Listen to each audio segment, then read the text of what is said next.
Hello and welcome to the Commander's Quarters. I'm your host Mitch, glad to have you here. If this is your first time, let me give you a quick rundown on what we're all about. Here at the Commander's Quarters, we build fun and inexpensive focused commander decks. A focused commander deck is more tuned than a casual deck, but not quite to the level of a competitive or optimized deck. Today's episode is going to be a special one though, where we exclude the cost of the commander. With just a $25 budget, it's pretty much impossible to build around some commanders unless we do so. Sometimes you get lucky and open up a commander in a pack, or you could just trade for them if you really want to build around them. So our budget is still going to be $25, but again, that's $25 for just 99 cards because we're excluding the cost of that commander. And prices on this show are powered by our sponsor, TCGPLAYER. Before we get started today though, make sure you go check out our new Golden Pig playmat on thecommandersquarters.com. And thank you to everyone who's already purchased one, it really does help support the channel. Also, make sure that you subscribe to the channel and click that little bell notification icon so that you can stay up to date in the latest Commander's Quarters episodes. Today's commander is Sen Triplets. Sen Triplets is a 3/3 human wizard that costs 2 white, blue, black. It has, at the beginning of your upkeep, choose target opponent. This turn, that player can't cast spells or activated abilities and plays with his or her hand revealed. You can play cards from that player's hand this turn. Sen Triplets is a very unique commander with an ability that can be pretty oppressive. Being able to stop a player from basically playing on your turn is pretty great on its own. But on top of that, you get to use their hand as a weapon against them and your other opponents. So what's our strategy for this deck? Well, we want to ramp and fix our mana to cast any spells. We want to make sure that we can cast any spell in our opponent's hands, and that includes spells that might be green or red.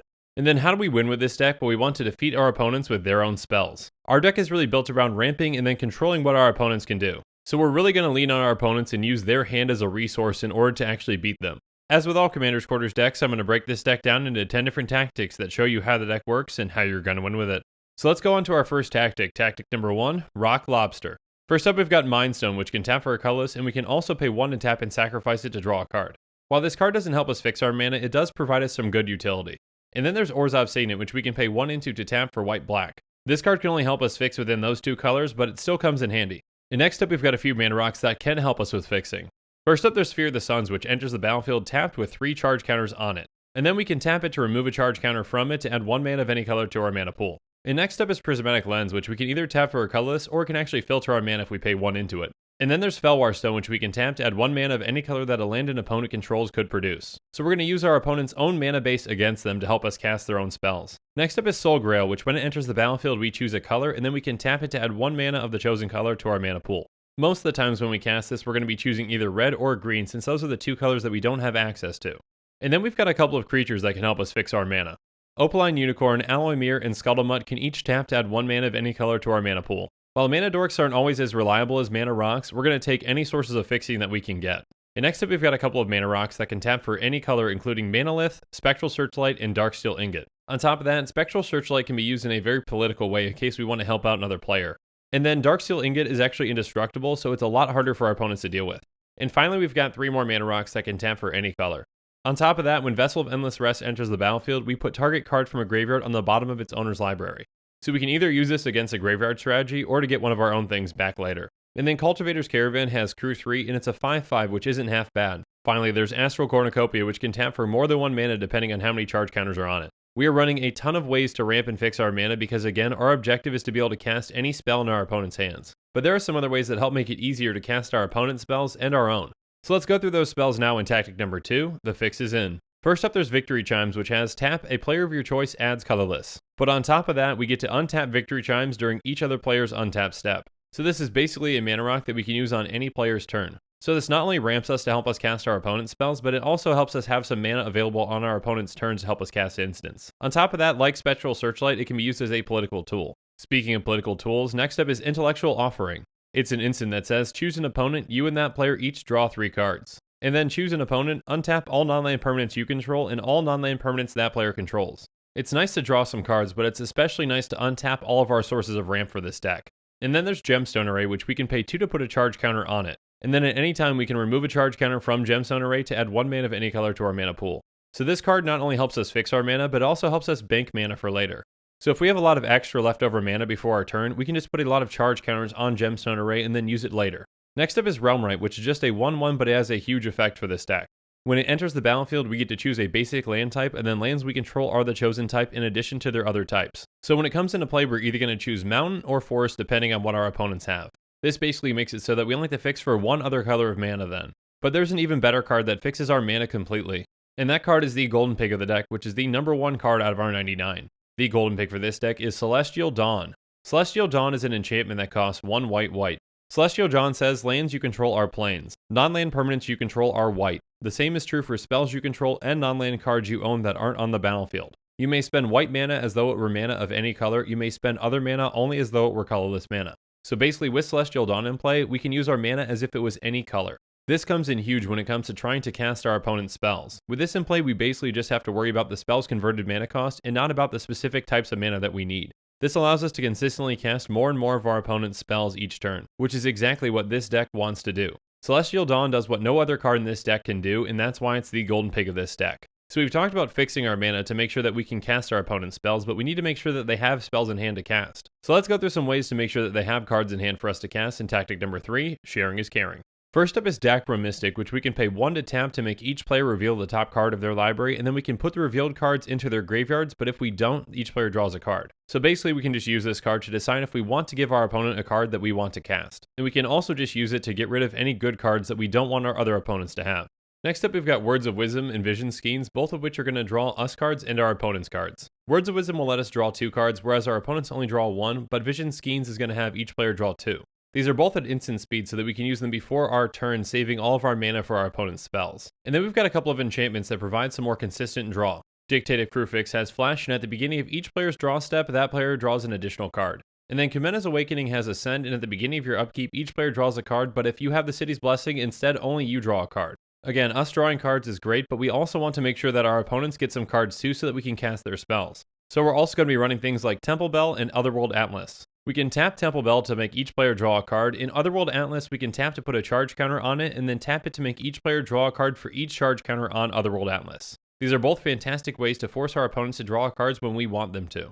And then we're running a couple of spells that will make everyone draw a ton of cards at once. Prosperity is going to make each player draw X cards. And then Minds Aglow is very similar. Starting with us, each player can pay any amount of mana into it, and then each player is going to draw X cards, where X is the total amount of mana paid this way. And then Whispering Madness is going to make each player discard his or her hand, and then draw cards equal to the greatest number of cards a player discarded this way. On top of that, it has Cypher so that we can get this effect more than once. And finally, we're going to be running Oblation, which makes the owner of target non-land permanent shuffle it into his or her library, and then they draw 2 cards. So not only can this card deal with one of our opponent's best non-land permanents, but it's also going to force them to draw cards. So having everyone draw cards is great and all for this deck, but there are some times that we need to get a specific card for ourselves. Let's go through some ways to do that in tactic number 4, Go Getter. First up is Perplex, which will counter target spell unless its controller discards his or her hand. Now this is a great effect, but the main reason that we have it in this deck is because it has Transmute. By paying 1 blue-black, we can discard Perplex and then search our library for anything with a converted mana cost of 3. You might remember that our golden pick of the deck, Celestial Dawn, actually has a converted mana cost of 3, so this is a great way to go find it. Another card that has Transmute is Clutch of the Undercity. Now, Clutch of the Undercity does have a converted mana cost of 4, so we can't go search for Celestial Dawn, but there are plenty of other good 4-costed options. On top of that, it allows us to return target permanent to its owner's hand, and then its controller loses 3 life. As you'll see in an upcoming tactic, being able to bounce a permanent back to its owner's hand is huge for this deck. And then we're running Diabolic Tutor, which can just straight up get us any card in our deck. And finally, there's Razaketh's Right, which does the exact same thing, but we can also cycle it for a black. Again, being able to tutor up the right card for the right situation can definitely help us with this deck. But let's make sure that our opponents have the right cards in their hands too. It's time to go through some spells that help with that in tactic number 5, Sight Beyond Sight. First up, we've got Telepathy and Seer's Vision, both of which will make it so that all of our opponents have to play with their hands revealed. This serves a dual purpose for us. First off, we can get some aggression off of us because our opponents are going to see what kind of threats our other opponents have. And secondly, it makes it so that we have an informed decision whenever we're using Sen Triplets' ability. Being able to know which opponent has the best hand for us to target is a huge benefit.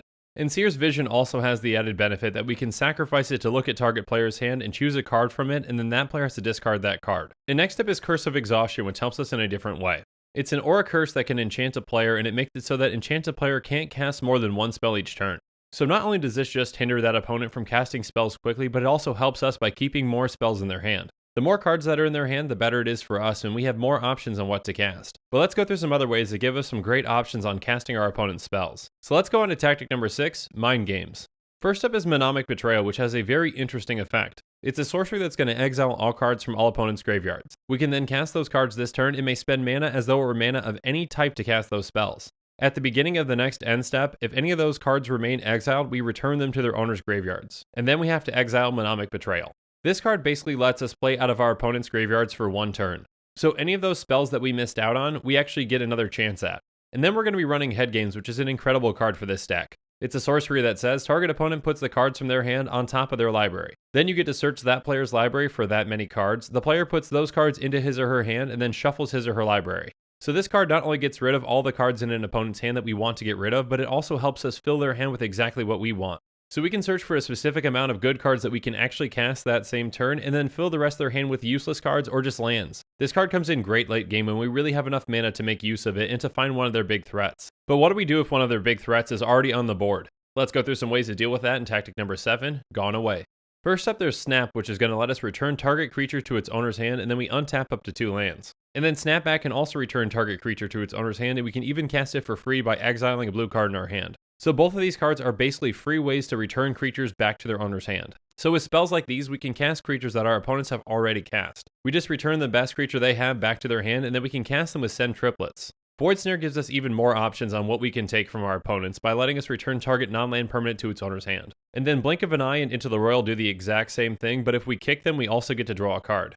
Finally, we've got Boomerang and Eye of Nowhere, both of which will let us return target permanent to its owner's hand. The reason that these can be really effective in this deck is sometimes we need to use our opponent's mana base to actually fix our mana. By bouncing one of their lands back to their hand, not only are we setting them back 1 mana, we're also setting ourselves up to cast their spells. Now these are great effects, but we've got some even bigger bounce effects. So let's go through them now in tactic number 8, Bounce House. First up, we've got Karn's Temporal Sundering, which is a legendary sorcery. It says target player takes an extra turn after this one, return up to 1 target non-land permanent to its owner's hand, and then exile Karn's Temporal Sundering. So not only does this card let us bounce a non-land permanent, but it also gives us an extra turn so that we can cast that and other spells. And then there's Aetherize, which is going to return all attacking creatures to their owner's hand. This is a great defensive spell that works especially well in this deck that wants more and more creatures back into their owner's hand. And next up is Aether Gale, which is going to let us return 6 target non-land permanents to their owner's hand. So again, this deals with pesky permanents on the board and it also helps us recast some of those permanents for ourselves. And finally, there's Tidespout Tyrant, which is a great continuous effect to help us bounce permanents. It has whenever you cast a spell, return target permanent to its owner's hand. This can even act as a finisher if we need it to. Now, Sen Triplets can definitely be seen as a big threat and be targeted early and often, so we need to make sure that we can protect it. So let's go through some ways to do that in tactic number 9, Triplet Threat. First up, we've got Seal of Removal, which we can sacrifice to return target creature to its owner's hand. So not only can we use this offensively against our opponent's creatures, but we can also use it defensively by saving Sen Triplets. Aether Spellbomb does the exact same thing, but we have to pay blue and sacrifice it in order to do so. On top of that, if we don't need that effect, we can pay 1 to sacrifice it to draw a card. Now both of these aren't optimal ways to save Sen Triplets because again, we'll have to recast it in order to get it back out. But still, recasting our commander is better than having to pay an extra commander tax on top of it. We're also going to be running things like Nurok Stealth Suit and Mask of Avacyn. Nurok Stealth Suit is going to give Sen Triplet Shroud, and then Mask of Avacyn is going to give it Hexproof. Both of these are great ways at making it so that our opponents can't target Sen Triplets. And finally, there's Padim Console of Innovation, which serves a dual purpose for this deck. It has artifacts you control have hexproof, and at the beginning of your upkeep, if you control the artifact with the highest converted mana cost or tied for the highest converted mana cost, draw a card. So not only can this card protect all of our artifacts, including our commander, it can also draw us cards. But there are some times when hexproof just isn't enough and won't save our commander from something like a board wipe. So we've got some cards that can help us in that situation and many other situations too. So it's time to go on to tactic number 10, Don't Even Try It. First up is Negate, which is just simply going to counter target non-creature spell. Again, we've got plenty of things that can deal with creatures, including ways to bounce them, but we need to make sure that we have ways to counter non-creature spells that can be very impactful against us. So we're also going to be running Unwind, which does the exact same thing, but will also allow us to untap up to 3 lands. Next up is Arcane Denial, which is going to counter target spell, and its controller may draw up to 2 cards at the beginning of the next turn's upkeep, and then we can also draw a card then too. So not only does this counter a spell, but it also gets cards into our opponent's hand so that we can cast those later. And then Dream Fracture is very similar. It says counter target spell, its controller draws a card, and then we draw a card. Again, these cards are great because they not only replace our spell, but they replace our opponent's spells too. And then there's Unsubstantiate, which will return target spell or creature to its owner's hand. There are plenty of times where we wish an opponent wouldn't cast something because we want to cast it instead of them. So we can use a card like this to return that spell back to their hand, and as long as they don't have the mana to cast it again, we're going to get our wish.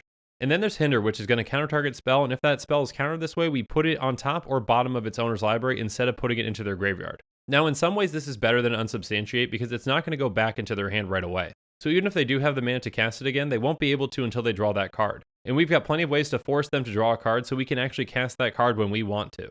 Also, if we know that we don't want them to actually have that card, we can just put it on the bottom of their library instead. And finally, there's Spell Swindle, which is going to counter target spell, and we create X colorless treasure artifact tokens, where X is that spell's converted mana cost. These treasures come in huge by helping us cast more and more of our opponent's spells. This deck is a ton of fun and always plays differently depending on what our opponents are playing. But now that we've gone through the cards that help us win with this deck, let's go through the cards that help make it happen. It's time to go on to the mana base. First up, there's Evolving Wilds and Terramorphic Expanse, both of which we can tap to sacrifice to search our library for a basic land and put in play tapped. Then we've got Esper, Grixis, and Bant Panorama, each can tap for a colorless. We can pay 1 to tap and sacrifice Esper Panorama to search for any of our basic lands and put them into play tapped. Grixis and Bant do the exact same thing, but they can only search for 1 of 2 basic lands. Next up is Guildmage's Forum, Painted Bluffs, Shimmering Grotto, and Unknown Shores. Each of these can either tap for a colorless, or we can pay 1 to tap to add 1 mana of any color to our mana pool with them. These can come in huge at helping us fix our mana for our opponent's spells. And then we've got Vivid Creek, Marsh, and Meadow. Each of them are going to enter the battlefield tapped with 2 charge counters on them, and then we can tap to remove a charge counter from them to add 1 mana of any color to our mana pool. On top of that, they can each tap for 1 color. These lands can also come in big in helping us cast our opponent's spells. And finally, we're going to be running 24 basic lands, including 17 islands, 4 swamps, and 3 plains. And now that we've gone through every single card in this deck, let's do a quick price check.